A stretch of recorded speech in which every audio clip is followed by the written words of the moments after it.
व्यवहार और निश्चय दोनों को अपन को ध्यान में रखना होगा। पूजा हमारा व्यवहार है और स्वाध्याय हमारा निश्चय है।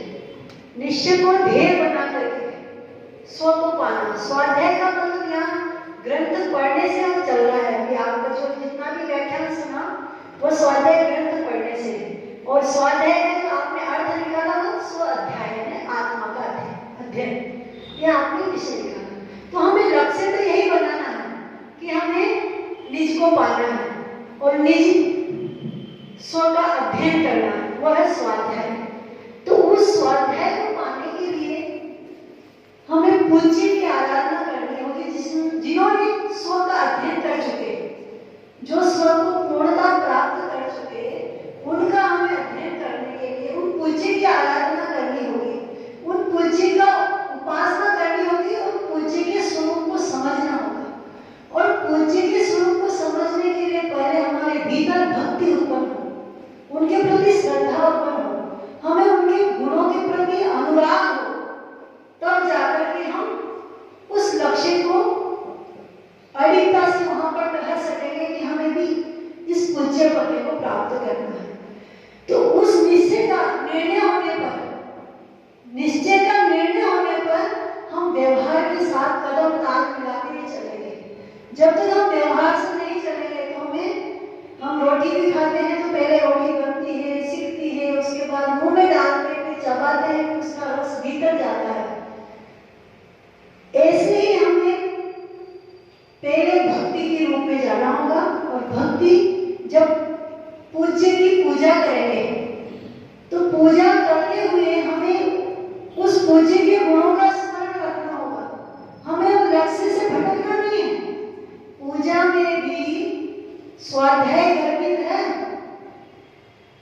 पूजा में संयम भी गर्भित है, पूजा में तप भी गर्भित है, पूजा में दान भी गर्भित है,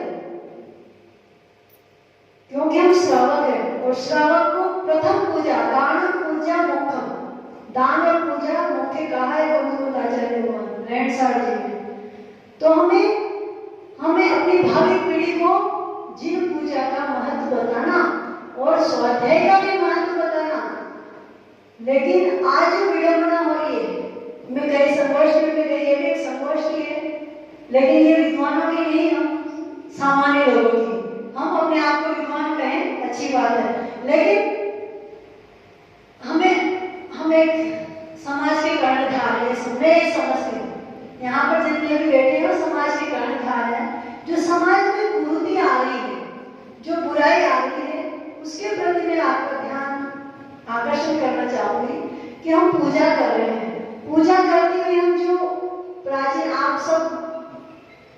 आप अनुभव से जानते हैं कि पहले के जमाने में किस तरह से पूजा हुई जाती थी शालीनता के साथ, और आज किस तरह से हो रही है। तो उस संस्कृति में जो बदलाव आया उस संस्कृति को हमें थोड़ा सा आप लोग ही उसमें चेंज ला सकते हैं, बोल करके कि जिस तरीके से शालीनता से पूजा होगी उसी तरह से पूजा हो, और उसके अर्थ की भाव भाषा को समझते हुए पूजा हो। तो हम निश्चित ही इस पूजा करते हुए भी स्वाध्याय कर रहे हैं।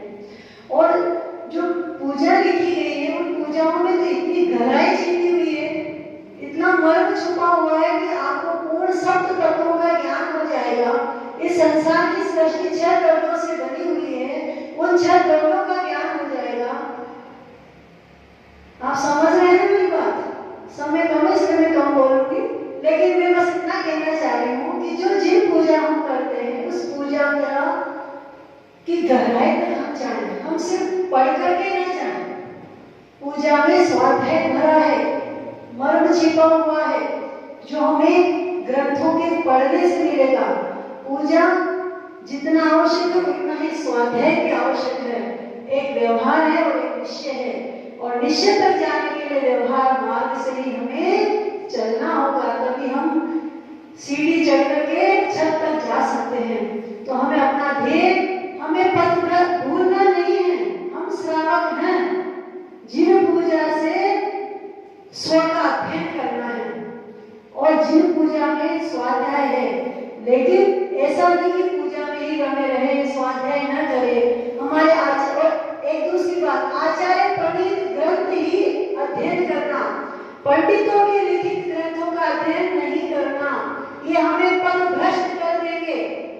जो हमारे पूर्वाचार्यों ने जो ग्रंथ लिखे हैं, उन्हीं को मूल जो उनकी भाषा है प्राकृत और संस्कृत, उसको पढ़ते हुए उसका अर्थ समझते हुए स्वाध्याय करें और उसी को अंदर की जो मूल रचना, हिंदी में भी गड़बड़ हो जाती है अनुवाद में, इसका भी आप विद्वत जन है, मैंने देखा कि आप लोगों को सुना, बहुत विद्वान है आप सब, तो उस गहराई में आप जाएं और द्रव पूजा करें। जो माताएं भाव पूजा ही मात्र करती है, हम श्रावक है, हमारे पाप को धोने के लिए हमें द्रव पूजा भी आवश्यक है।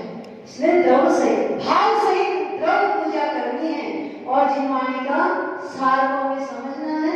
इतना मैं कहना चाहूंगी, कहना तो बहुत कुछ लेकिन समय का अभाव है, इसलिए